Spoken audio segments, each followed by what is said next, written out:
C'est un chemin que nous voulons prendre ensemble et j'en suis particulièrement heureux car nous avons un certain nombre de défis et de décisions à prendre devant nous. Je suis heureux que ton premier voyage à l'étranger soit en Allemagne, cela nous honore, et moi en particulier. C'est quelque chose de particulier. Je pense que la coopération franco-allemande reste extrêmement importante pour le développement de notre Europe commune, pas seulement car c'est la mission de nos deux pays, mais car nos deux pays jouent un rôle important pour que l'Europe fonctionne correctement. C'est pourquoi une coopération entre nos deux pays est toujours un signe positif au niveau européen quant aux progrès qui sont possibles. Cette visite a lieu pendant la journée de l'Europe, c'est un signe positif supplémentaire et cela correspond tout à fait aux objectifs que nous sommes fixés. Nous voulons également envoyer un message à l'initiative de la présidence française du Conseil de l'Union européenne. Un certain nombre de chantiers et de lieux en Europe ont été le lieu où des drapeaux ukrainiens ont été hissés sur différents monuments. À Strasbourg, tu as ouvert la conférence sur l'avenir de l'Europe. À l'époque, il nous semblait que la pandémie était le défi principal pour notre Union européenne. Personne n'aurait pu imaginer qu'une année plus tard, la sécurité et la paix en Europe auraient été menacées et brisées par l'agression russe en Ukraine. Agresser un pays souverain et voisin, des millions de réfugiés, la mort, la souffrance, la destruction, tout cela nous a horrifiés, mais nous a également soudés, car nous devons agir de manière commune. C'est un véritable tournant, c'est ce que j'ai dit au début de cette guerre. Nous voyons quelle est la force qui s'oppose à nous. Elle nous demande de répondre avec la même force dans la solidarité en tant que démocrates et dans le partenariat transatlantique. Nous prenons de nouveau conscience de notre prospérité, de notre sécurité et de notre liberté. Tout cela, nous l'avons au sein de l'Union européenne et aussi au sein de l'OTAN. Nous sommes convaincus d'une chose, les fondements de l'état de droit, de la liberté, de l'économie sociale de marché, de la justice et du développement durable doivent être défendus avec la plus extrême des énergies. C'est pourquoi la coopération et l'amitié franco-allemande sont plus importantes que jamais en tant que moteur et source d'inspiration pour le projet européen. J'en ai déjà parlé.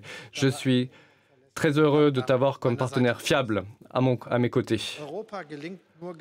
L'Europe n'est un projet qui a du succès que si on travaille ensemble. Nous en sommes convaincus. Cela est vrai au niveau des chefs d'État et des gouvernements, mais également au niveau des sociétés, des citoyens. Une société vivante et ouverte, c'est le cœur et c'est ce qui marque l'Union européenne. Cette conférence sur le futur de l'Europe à Strasbourg a eu lieu aujourd'hui, journée de l'Europe, et nous sommes convaincus du fait que les idées des citoyens et des citoyennes vont être reprises et renforcer l'Union européenne pour la rendre plus souveraine et plus efficace. C'est ce que nous allons assurer. Nous voulons également envoyer un signal à nos partenaires des Balkans occidentaux. Nous sommes conscients de notre responsabilité européenne et de notre responsabilité géopolitique dans un esprit de raison. Je suis heureux que tu l'aies souligné de nouveau ce midi. Nous sommes convaincus que l'Ukraine appartient à la famille européenne. Nous mettons tout en œuvre pour lui aplanir le chemin vers notre Europe commune. Un certain nombre de procédures ont été mises en œuvre. La Commission européenne traite la demande et donnera bientôt son évaluation. Il s'agit également de continuer à coopérer le plus étroitement possible au niveau européen, en Europe et au-delà. Au-delà, avec les États démocratiques sur le continent européen. Ce sont des perspectives très intéressantes. Nous avons beaucoup de thèmes aujourd'hui à traiter, la paix, la guerre en Europe, bien sûr. Nous allons de nouveau affirmer notre soutien à l'Ukraine du point de vue militaire, du point de vue militaire, du point de vue humanitaire et diplomatique afin de mettre fin à cette guerre. La guerre ne peut pas s'imposer, ne peut plus s'imposer en Europe et nous allons mettre en œuvre tout ce qui est nécessaire pour éviter que ce conflit ne déborde hors des conflits de l'Ukraine et nous allons renforcer notre défense commune. Au Conseil, fin mai, nous allons parler de l'orientation des investissements afin de devenir plus efficaces dans notre défense et pour nous coordonner plus étroitement. Nous allons également parler de la manière dont les projets franco-allemands peuvent avancer plus vite. Au sommet de l'OTAN, nous allons échanger des nouvelles mesures à prendre afin de renforcer notre coordination militaire. Mais nous savons une chose, la sécurité ne s'arrête pas au domaine militaire. Il y a également d'autres domaines, d'autres enjeux sur lesquels nous devons travailler. Par exemple, les conséquences du réchauffement climatique qui sont absolument dramatiques. Sans une restructuration de notre approvisionnement énergétique, avec un réaménagement en direction des énergies renouvelables, nous n'arriverons pas à réussir notre transition énergétique, malgré l'urgence.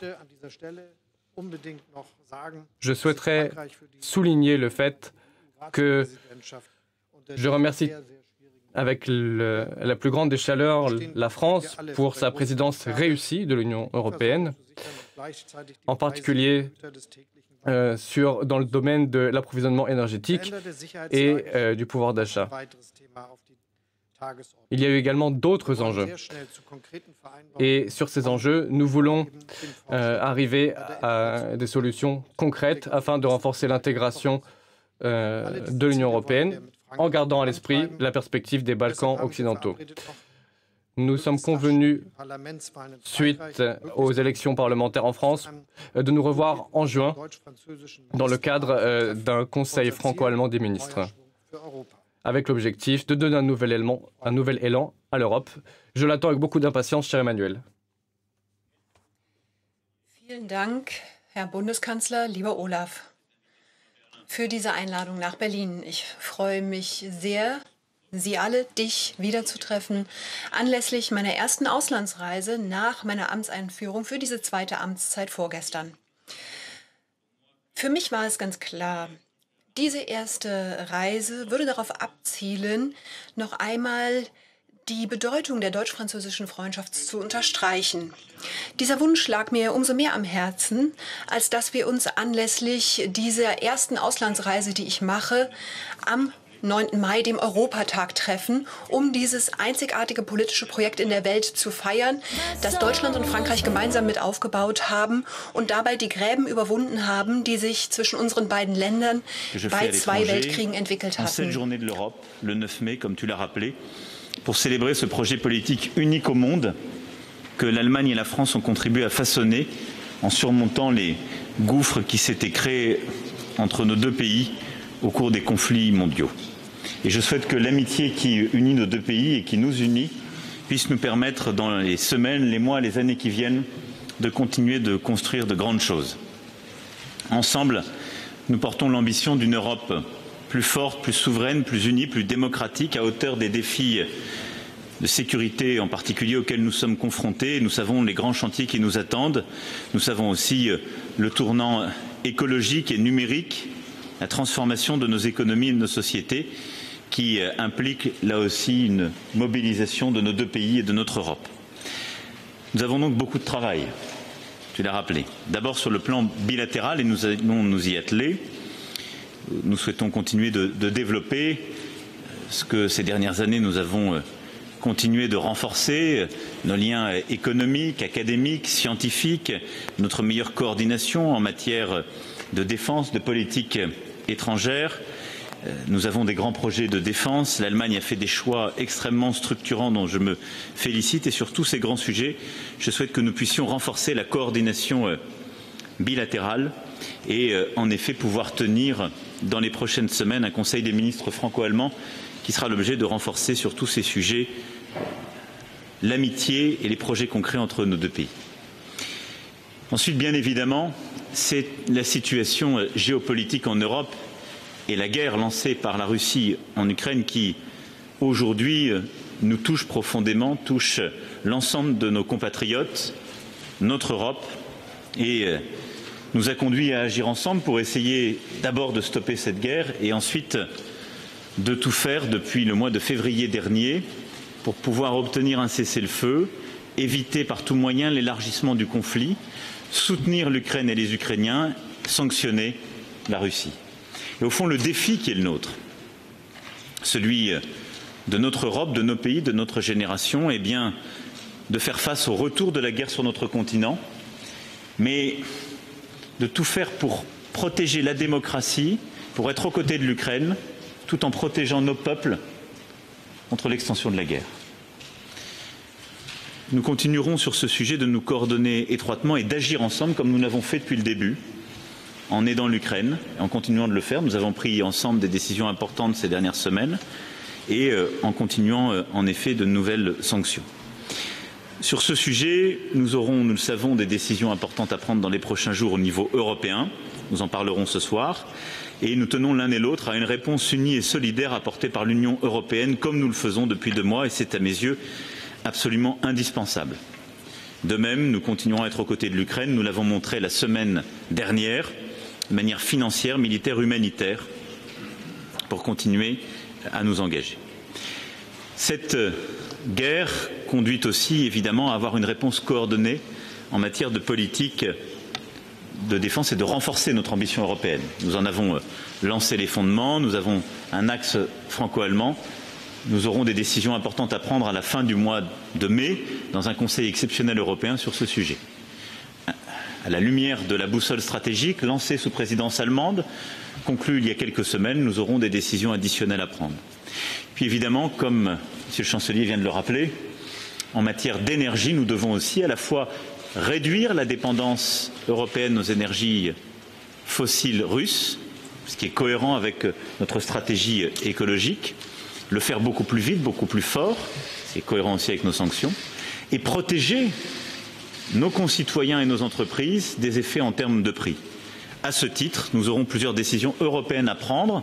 Nous avons commencé de le faire il y a plusieurs semaines, mais pour accélérer cet agenda de sortie de la dépendance aux énergies fossiles russes et pour mieux protéger nos économies des conséquences directes et indirectes. Nous reviendrons là aussi sur ce sujet et l'agenda commun. Cette stratégie européenne implique évidemment de ne pas oublier aussi nos fondamentaux. Nous aurons dans les prochaines semaines à continuer de travailler ensemble sur notre agenda climatique en pleine cohérence, Fit for 55, sur la politique d'investissement en la matière que nous devons prendre et sur notre politique de voisinage et en particulier la situation dans les Balkans occidentaux, comme vient de le rappeler Monsieur le Chancelier. C'est pourquoi nous avons décidé de tenir au mois de juin un sommet des Balkans occidentaux qui se tiendra juste avant notre sommet européen. Et nous aurons un travail franco-allemand étroit et coordonné pour pouvoir justement, sur l'ensemble de ces situations, œuvrer ensemble pour permettre d'abord de régler les situations de différends qui existent encore et clarifier pour l'ensemble des pays des Balkans occidentaux l'agenda européen qui est le leur.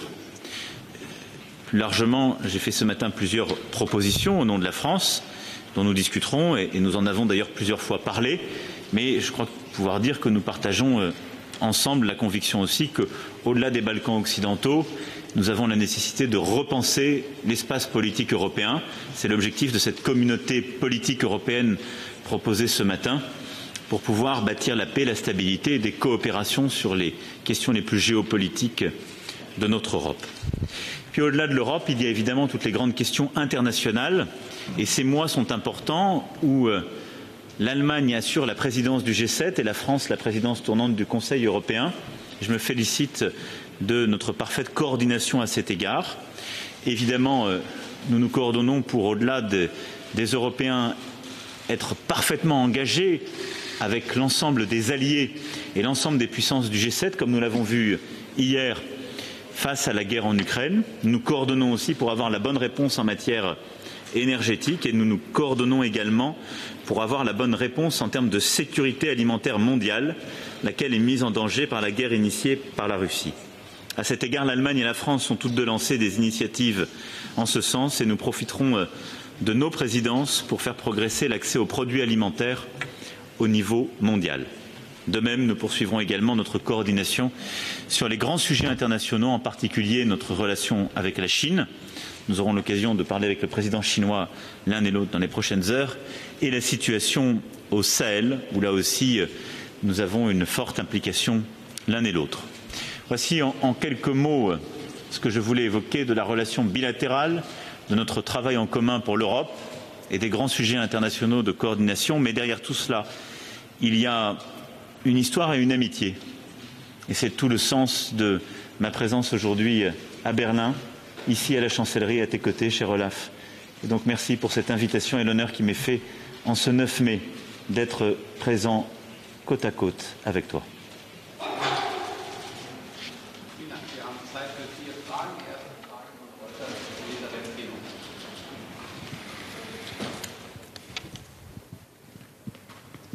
Oui, bonsoir Elisabeth Pinault d'Agence Reuters. Monsieur le Président, vous avez donc lancé à Strasbourg l'idée d'une communauté politique européenne qui pourrait rassembler des pays partageant les valeurs de l'Europe, alors que des pays comme l'Ukraine pourraient être conviés, peut-être le Royaume-Uni qui a quitté l'Union européenne. Est-ce que les Balkans pourraient également être dans ce groupe de pays, pourraient être concernés? Est-ce que vous pouvez préciser cette idée? Est-ce une confédération comme le propose Monsieur Letta? Monsieur le chancelier, que pensez-vous de cette idée? Et est-ce qu'on peut imaginer, dans un avenir proche, que vous alliez tous les deux la présenter à M. Zelensky à Kiev? Merci. Merci beaucoup. Je l'ai dit, l'idée vient du fait que nous constatons tous qu'il y a une réalité géographique. Nous sommes un continent qui s'impose à la simple lecture d'une map monde et que pour ancrer véritablement la démocratie en Europe et la stabilité, nous avons besoin de trouver la bonne forme politique et géopolitique de convergence et de stabilité. Jusqu'à présent, nous avons répondu à cette question par l'élargissement. Or, le degré d'intégration, d'intimité, de rapprochement, l'exigence des standards de notre Union européenne fait que cette perspective pour des États comme l'Ukraine ou plusieurs autres, n'est pas atteignable à l'horizon de quelques années. Et je l'ai dit aussi par honnêteté, l'honnêteté que nous devons aux Ukrainiennes et aux Ukrainiens. Nous pouvons avoir une procédure accélérée, ce que nous sommes en train de faire, pour accepter le statut de candidat à l'adhésion pour l'Ukraine. Mais nous savons tous que, compte tenu de nos standards et de ces critères, il faudra des années, vraisemblablement des décennies, pour que l'Ukraine puisse vraiment rejoindre l'Union européenne. Est-ce ce que nous voulons? Le risque que nous prenons, c'est de désespérer ceux qui sont nos voisins et qui ont à la fois cette proximité géographique et qui sont attachés au même socle de valeurs que nous. Et j'insiste sur ce point car l'Ukraine aujourd'hui se bat bien pour cela et prend tous les risques pour cela. Il nous faut donc construire une nouvelle forme politique et pas simplement juridique. Nous avons une forme juridique, le Conseil de l'Europe, avec la Cour européenne des droits de l'homme, qui donne des droits, et laquelle d'ailleurs est menacée, bousculée par la sortie aujourd'hui de la Russie. Elle est plus large, elle a une autre histoire. Mais il nous faut trouver une forme politique qui permet d'arrimer à l'Europe des États qui partagent ces valeurs, qui sont dans cette géographie, et de bâtir ensemble une coordination politique, sans doute des formes de solidarité en termes de sécurité, et qui ne soient pas non plus la même chose que l'OTAN, mais qui soient des éléments de coopération, peut-être de solidarité à définir. Des coopérations en termes d'énergie, car nous voyons l'intégration et la solidarité qu'il y a au sein de l'Europe sur ces questions énergétiques qui sont ô combien structurantes, de pouvoir avancer ensemble sur les questions d'infrastructure, de connexion, qui est au cœur de l'agenda que nous avons pour les Balkans occidentaux et entre les Balkans occidentaux et notre Europe, mais c'est vrai beaucoup plus largement, de circulation des personnes et en particulier des jeunesses. Cet agenda-là ne veut pas dire que des pays qui peuvent avoir un intérêt avec nous sur ces questions sont pour autant prêts à rentrer dans notre Union. Et donc, ce que nous devons, me semble-t-il, faire, par un travail de concertation, d'élaboration maintenant, c'est bâtir cette communauté politique européenne pour répondre à cette question, car il en va de notre stabilité politique et de notre sécurité. À côté de cela, vous avez des États qui ont d'ores et déjà entamé une procédure d'adhésion, ou qui sont sur le point d'y entrer. Je pense que il faut aller au bout de ce chemin. Et il ne faut pas les divertir. La question se pose pour celles et ceux qui n'ont pas encore entamé ce chemin. Se pose pour des pays comme la Bosnie-Herzégovine, qui sont beaucoup plus loin, ou d'autres dans les Balkans occidentaux. Elle se pose pour l'Ukraine, elle se pose peut-être aussi pour d'autres pays qui sont embarqués dans des questions d'adhésion ou de rapport à l'Union européenne, parfois depuis des décennies. Je ne veux pas ici, en quelque sorte, mettre un trait ou une exclusive, mais il nous faut maintenant procéder à cette concertation politique pour voir l'intérêt. Et comme vous l'avez très bien noté, c'est aussi peut-être un moyen de retrouver une stabilité et une autre forme de coopération avec des pays comme le Royaume-Uni qui a décidé de quitter notre Union européenne, mais qui peut avoir toute sa place dans cette communauté politique.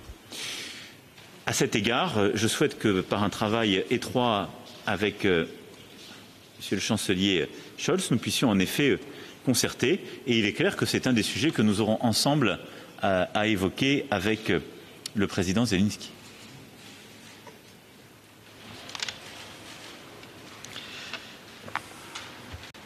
Ich habe ja schon bereits in meinem Eingangsstatement darauf Bezug genommen und will ausdrücklich sagen, dass das ein sehr interessanter Vorschlag ist, mit der großen Herausforderung umzugehen, die wir haben.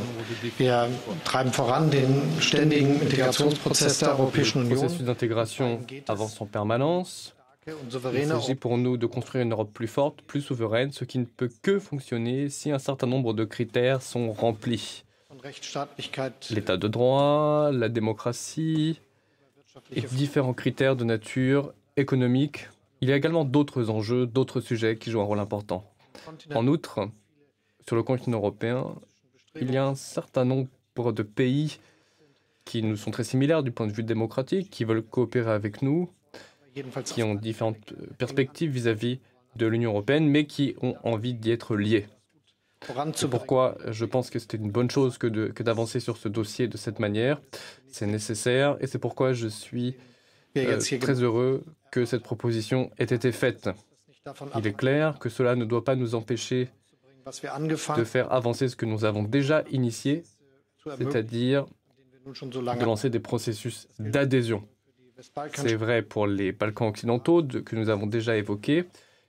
Il y a ici de nombreux pays qui ont pris des décisions courageuses et qui ont déjà beaucoup travaillé et qui doivent être récompensés.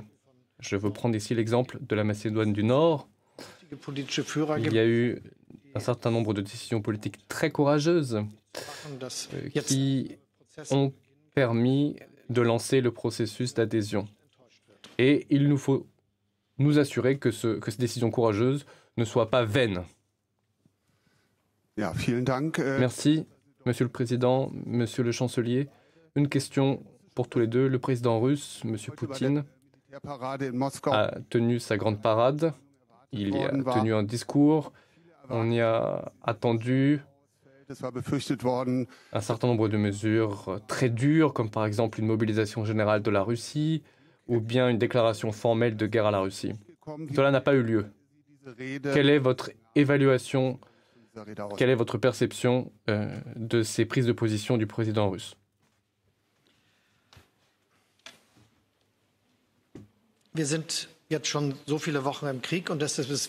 La guerre dure depuis de nombreuses semaines.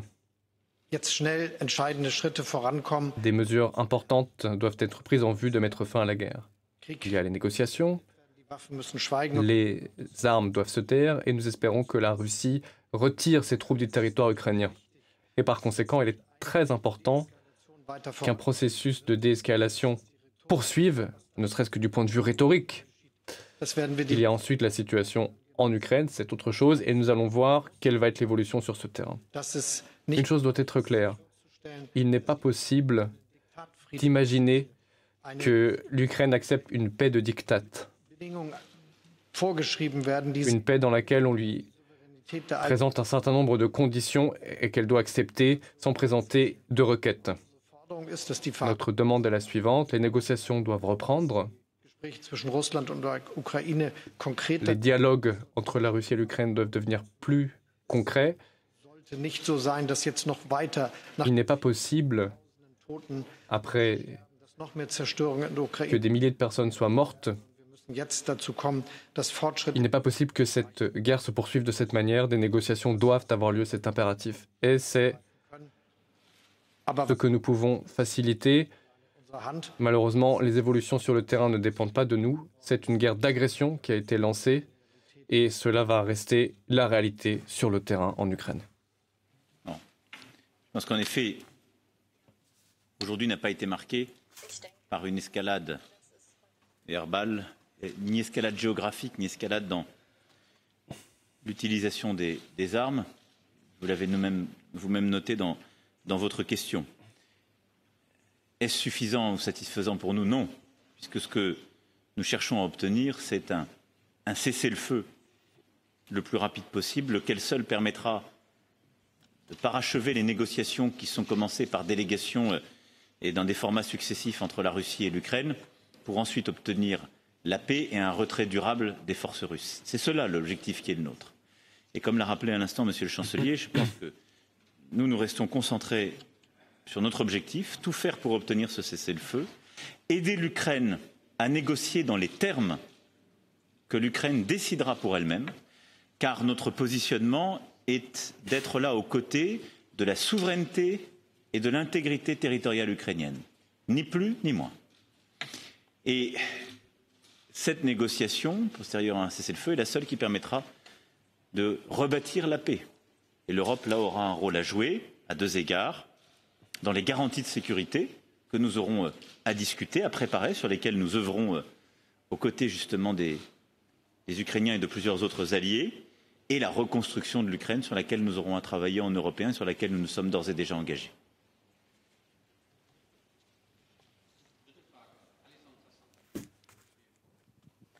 Monsieur le Chancelier, Monsieur le Président, bonjour. Monsieur Macron, vous avez évoqué à Strasbourg la possibilité d'une révision des traités. Monsieur Scholz, êtes-vous pour cette initiative? Et si oui, comment allez-vous la soutenir? À peine cette annonce faite, Monsieur le Président, 13 pays ont évoqué un débat prématuré, un mauvais timing. Comment comptez-vous les convaincre? Et puis enfin, vous avez tous les deux évoqué un Conseil des ministres franco-allemand à l'été. Savez-vous, Monsieur le Président, quel Premier ministre français occupera le poste pour ce Conseil des ministres? Merci. Alors, sur la dernière question, oui, mais ce n'est pas ici que je vais le dire, ni maintenant. Mais bien entendu, on a le droit d'avoir de la suite dans les idées, mais de faire les choses en bon ordre. Donc je vous rassure, et je me félicite qu'en effet, après le G7 et le sommet de l'OTAN que nous tiendrons à Madrid, nous puissions tenir un Conseil des ministres franco-allemands dans la première quinzaine de juillet et dans le premier jour de juillet, qui sera une étape importante.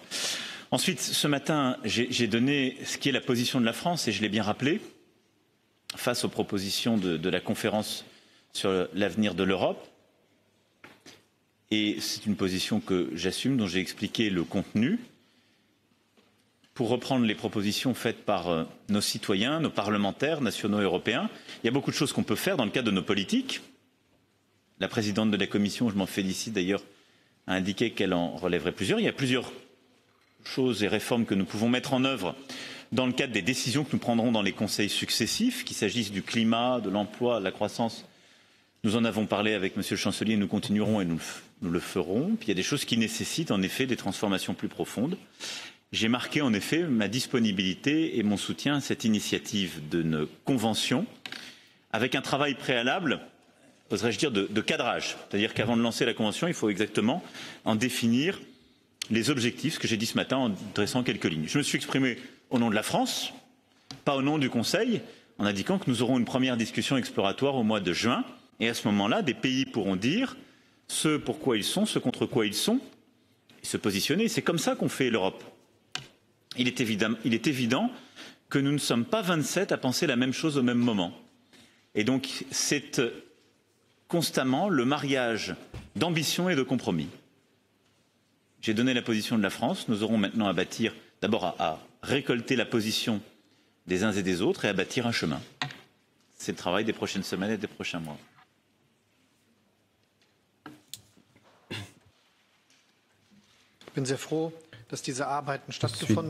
très heureux que ces travaux aient eu lieu, que les citoyens et citoyennes si nombreux y aient participé. Nous avons de nombreuses propositions concrètes dans différents domaines, protection du climat, vivre ensemble et d'autres enjeux. Cela ne demande toutefois, en premier lieu, pas une modification des outils de travail et des institutions, mais que la Commission, le Parlement reprennent ces thèmes. La France, l'Allemagne ont le souhait de créer une Europe plus souveraine, plus forte. Sur ce sujet également, il y a eu des propositions. Et si un consensus peut être généré, eh bien, nous allons y travailler. Mais il est clair qu'une efficacité plus grande n'est possible dans différents domaines.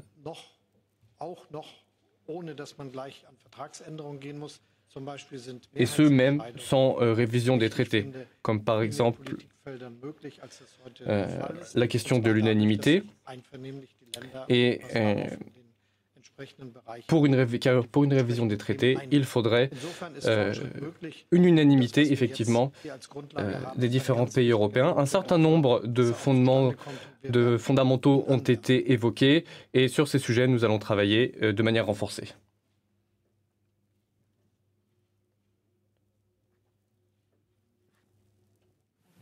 Herr Bundeskanzler, machen Sie sich Sorgen den Ruf und die Führungsposition quant à la réputation et au rôle de leader de l'Allemagne au niveau européen?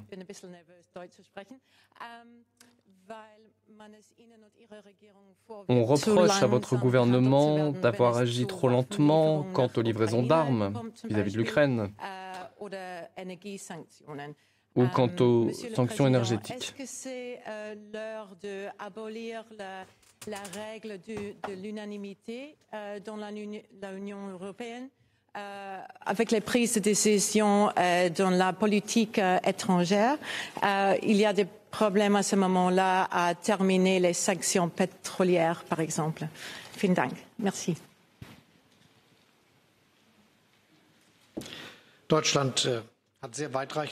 L'Allemagne a pris un certain nombre de décisions importantes. Il y a eu un tournant stratégique suite à l'agression de la Russie, et nous allons tout faire pour renforcer l'OTAN, l'Europe, notre pays militairement.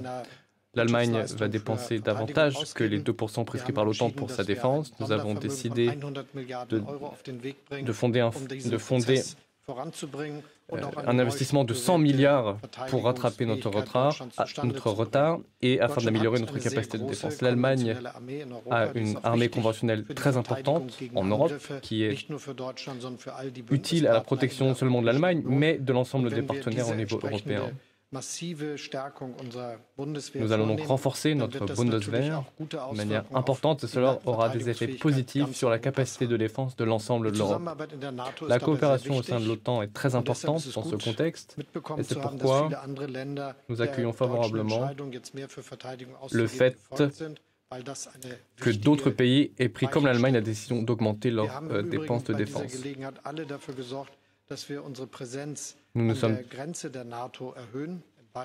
Nous avons pris des mesures pour augmenter notre présence militaire au sein de l'OTAN à la frontière orientale, en Slovaquie, dans les pays baltes. Donc Poutine a obtenu l'exact inverse de ce qu'il souhaitait susciter, c'est-à-dire qu'il a renforcé l'OTAN et qu'il a uni et renforcé l'Union européenne. Il y a également notre décision sur les livraisons d'armes. L'Allemagne a décidé qu'elle y participerait. C'est une modification d'une position historique, celle de ne pas livrer des armes à un pays en guerre. Mais l'Ukraine est la victime d'une agression très brutale et de nombreux pays au niveau européen conduisent une politique de même nature et le faisaient déjà auparavant. Et c'est pourquoi je pense que notre décision a été accueillie de manière favorable au niveau européen. Nous envoyons des matériels issus de nos stocks produits par notre industrie de défense, issus également de la coopération avec les pays d'Europe de l'Est, qui disposent de matériel et d'équipements issus de l'Union soviétique et qui peuvent être utilisés facilement par les forces armées ukrainiennes. Donc nous apportons un soutien dans ce domaine en remplaçant leurs envois avec du matériel de production occidentale. C'est également une aide importante dans cette confrontation. Lorsqu'on a la vue d'ensemble, j'imagine que vous l'avez, vous voyez que les politiques des USA, de la Grande-Bretagne, de la France, de l'Espagne, de l'Italie sont coordonnées. Nous faisons la même chose et nous coordonnons notre aide. L'Allemagne contribue fortement au soutien financier à l'Ukraine. Nous l'avons fait l'an dernier, mais nous continuons à le faire de manière renforcée. Nous allons contribuer à financer l'équipement de l'armée ukrainienne afin que l'Ukraine puisse continuer à se défendre. Par conséquent, nous pensons que nous sommes au cœur de l'Europe, pas seulement géographiquement, pas seulement du point de vue de la taille et de la démographie, mais également du point de vue de l'action politique, car c'est de fait le résultat que nous voulons provoquer. Personne ne doit être en mesure de nous imposer sa puissance et sa volonté. C'est pourquoi l'Europe, l'OTAN ont agi de manière unie et Poutine a fait une erreur de calcul très grave sur l'affaire ukrainienne. Et je suis certain que nous allons continuer à travailler dans cet esprit, sur ce chemin. Je suis pour ma part favorable à ce que pour nos politiques publiques qui sont encore à l'unanimité, nous passions à la majorité qualifiée. La fiscalité en fait partie, des décisions de politique étrangère aussi. L'unanimité doit légitimement rester pour les questions constitutionnelles, si je puis dire, ou d'appartenance. Et ça, c'est normal. Je pense que ce débat doit progresser pour trouver une issue favorable et que nous changions nos règles pour avoir une Europe plus efficace. Je pense qu'il ne faut pas le lier à des situations présentes et donner le sentiment que c'est pour passer contre telle ou face à telle ou telle situation. Donc c'est un point de vue, si je puis dire, générique et qui correspond, je crois pouvoir le dire ici, à une convergence de vues entre l'Allemagne et la France. Sur la question des sanctions qui sont en cours de discussion, nous aurons l'occasion d'échanger avec nos collègues qui ont plus de réticence. La présidente de la Commission européenne se rend ce soir même à Budapest pour échanger avec le Premier ministre hongrois et quelques collègues. Et je pense que ce qu'il faut plutôt construire, c'est des éléments de confiance pour pouvoir progresser sur ce chemin et rester unis. L'unité européenne, l'efficacité, la force de nos réponses, qu'il s'agisse des sanctions à l'égard de certains secteurs et acteurs russes, comme du soutien à l'Ukraine, est vraiment une force, un élément de notre crédibilité et un des éléments qui très clairement était efficace pour aider les Ukrainiennes et les Ukrainiens.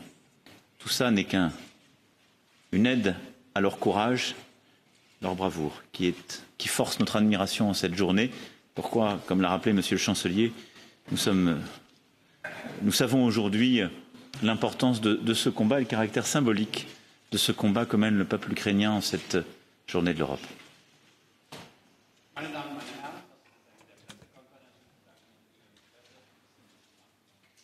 Let's work. Merci beaucoup.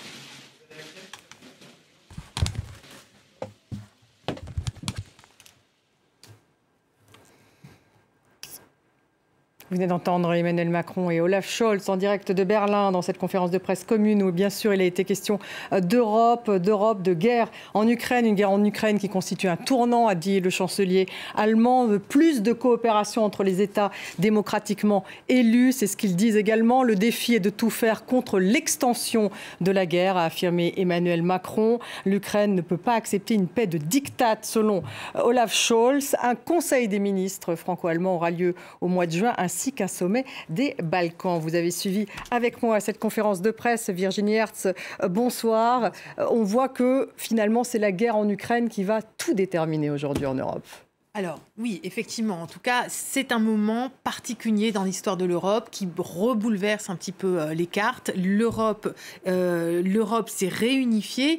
Et d'ailleurs, Olaf Scholz et Emmanuel Macron ont dit que finalement la stratégie de Vladimir Poutine avait été contre-productive parce que cette Europe, avec 27 membres qui allaient peut-être un petit peu chacun dans son sens, s'était réunie par rapport à certains objectifs, à savoir réaffirmer les principes de valeurs démocratiques, d'intégrité territoriale et de souveraineté énergétique, souveraineté militaire. Et donc maintenant, on est dans une nouvelle phase de réflexion. Et on peut tirer le parallèle aussi peut-être avec ce qui s'est passé en 1989, où avec la chute du mur de Berlin, on repensait une Europe nouvelle. C'est à mettre en rapport certainement aussi avec la proposition d'Emmanuel Macron ce matin devant le Parlement européen de lancer une coopération politique européenne. D'ailleurs, il a été interrogé à ce propos. C'est une nouvelle forme d'organisation politique, pas juridique comme elle existe déjà au niveau du Conseil de l'Europe, mais ce serait une façon de permettre à des États comme l'Ukraine, la Moldavie ou encore la Géorgie de rentrer dans une sorte dans ce groupement de pays européens qui partagent le même socle de valeurs sans pour autant adhérer à l'Union européenne, parce que pour être tout à fait réaliste et pragmatique, l'adhésion va durer très longtemps. Emmanuel Macron a parlé d'années, voire de décennies, et effectivement, il faut respecter un certain nombre de standards qui ne sont pour le moment pas acquis.